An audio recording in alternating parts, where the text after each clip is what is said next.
It's a team of intercessors. Some are anointed by God to engage the supernatural realm in a way which is different from how God anointed me to engage the realms of the Spirit.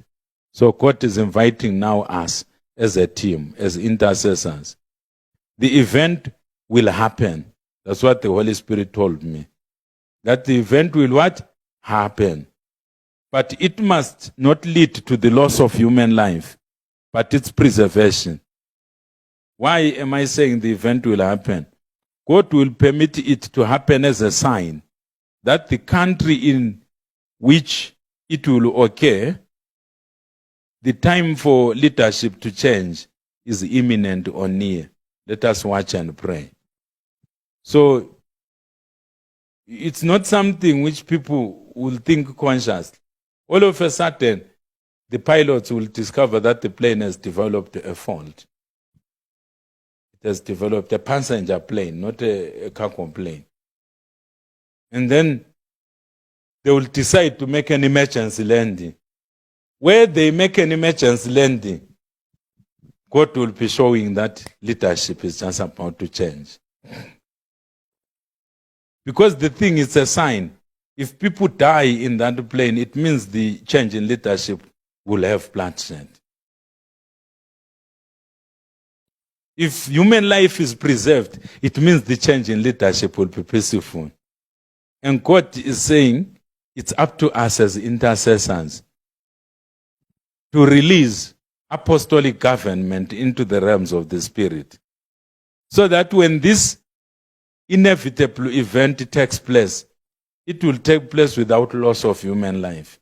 So that when leadership is changing in that nation, it won't change with bloodshed.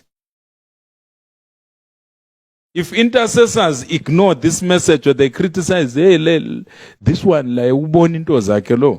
you criticize, and then the emergency landing occurs and some people die in that plane or in trouble.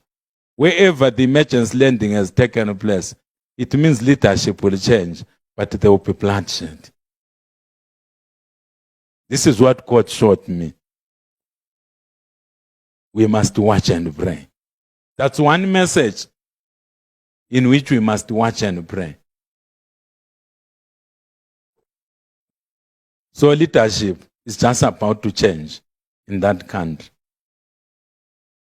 It's very obvious that I'm talking about a country where leadership does not change very easily. It's one of the countries where leadership does not change very easily. I'm trying to narrow the focus, because the devil may cause so many emergency landings. You may discover if you go to Kuku and you say emergency landing, you will discover a story about emergency landing which took place today. We are not talking about minor emergency landings. We are talking about something which will be reported internationally, which will be an international incident. Which will be what? An international incident. And the governance system in the country that where this plane will make an emergency landing, it's an autocratic government. It's an autocratic system of government. We are eliminating other emergency landings that may take place, so that if someone hears that a family which was flying to Victoria Falls, they made an emergency landing somewhere where there is no autocratic government, or a plane which was flying somewhere in the US from one state to another, a tiny plane of some billionaire or millionaire, it made an emergency landing at some airstrip. We are not referring to that. That is not what I'm talking about. I'm talking about an emergency landing of a commercial passenger airline, which will make an emergency landing in a country where leadership does not change easily. It will be a sign. God will be announcing through that sign that leadership is just about to change. How will the leadership change? Will it change through bloodshed? If the people, some of the people in the plane, they die as they are trying to make an emergency landing, we are in trouble. It means leadership will change, but through bloodshed. Let us watch and pray.